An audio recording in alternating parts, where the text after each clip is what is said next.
मैं नए सवालों पर बहुत ध्यान से विचार करूंगी। अभी शुरू कर रही हूँ। ड्रार्स के चेस्ट के ऊपर पीतल के फ्रेम में लगा दर्पण साधारण दर्पण है या जादुई दर्पण?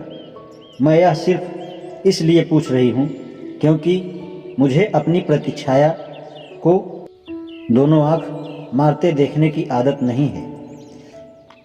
सम्मान सहित निष्ठापूर्वक रुचि रखने वाली आपकी शिष्या सोफी। लिफाफे में रखने से पहले सोफी ने पूरा पत्र 2 बार पढ़ा। उसे लगा कि पहले जो पत्र उसने लिखा था उसकी तुलना में यह कम औपचारिक है। मिश्री की डली लेने के लिए नीचे रसोई में जाने से पहले उसने नोट पर एक निगाह डाली और आज के प्रश्न पर भी।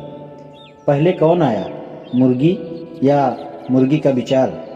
यह सवाल उतना ही पेचीदा था जितनी पुरानी पहेली। पहले मुर्गी आई या अंडा? बिना अंडे के तो कोई मुर्गी पैदा नहीं हो सकती और बिना मुर्गी के कोई अंडा नहीं हो सकता। क्या यह पता लगाना वाकई इतना जटिल था कि मुर्गी पहले आई या मुर्गी का विचार? सोफी समझ गई कि अफलातून का मतलब क्या था। उसका मतलब था कि मुर्गी का विचार जगत में बहुत पहले से विद्यमान था और उसके बहुत बाद ही इंद्रिय जगत में मुर्गी अस्तित्ववान हुई।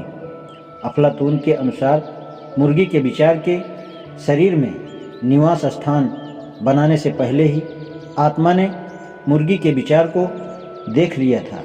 किंतु क्या यही वह अवस्था नहीं थी, सोफी ने सोचा, जहां अफलातून गलती कर रहा था?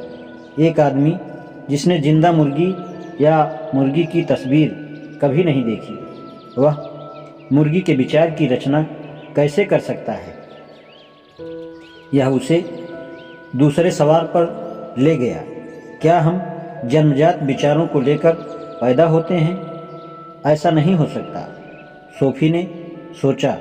वह यह कल्पना नहीं कर सकती कि एक नवजात शिशु खास तौर से विचार संपन्न होगा। जाहिर था इस विषय में निश्चिततः कुछ नहीं कहा जा सकता, कारण बच्चे के पास कोई भाषा तो होती नहीं। किंतु इस बात का आवश्यक रूप से यह निष्कर्ष भी नहीं हो सकता कि उसके मस्तिष्क में कोई विचार नहीं है। किंतु यह भी तो है कि हम पहले दुनिया की चीज़ों को देखते हैं और उसके बाद ही उनके बारे में कुछ जान पाते हैं। एक पौधे, एक जानवर और एक मनुष्य के बीच क्या अंतर है? सोफी तुरंत बिल्कुल साफ अंतर देख सकती थी।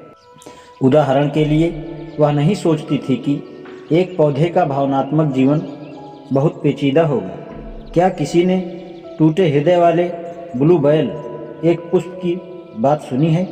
एक पौधा बढ़ता है, पोषण प्राप्त करता है और बीज पैदा करता है ताकि वह अपना पुनरुत्पादन कर सके।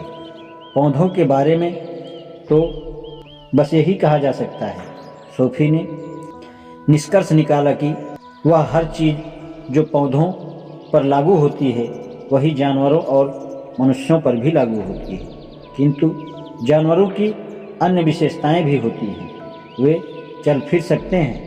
उदाहरण के लिए, क्या कभी गुलाब ने लंबी दौड़ दौड़ी है? जानवरों और मनुष्यों में कोई अंतर बता पाना थोड़ा और कठिन था। मनुष्य सोच सकते हैं, किंतु क्या जानवर ऐसा नहीं कर सकते? सोफी को यकीन था कि उसकी बिल्ली सेरेकन सोच सकती थी। कम से कम वह अपने मतलब का ध्यान तो खूब रख सकती थी, होशियार थी।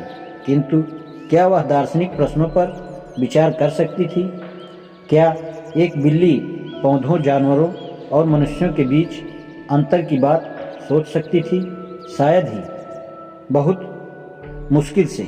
संभवतः एक बिल्ली संतुष्ट या दुखी तो हो सकती है, किंतु क्या यह कभी स्वयं से पूछ सकती है कि ईश्वर है या नहीं, या इसकी कोई अपनी अमर आत्मा है?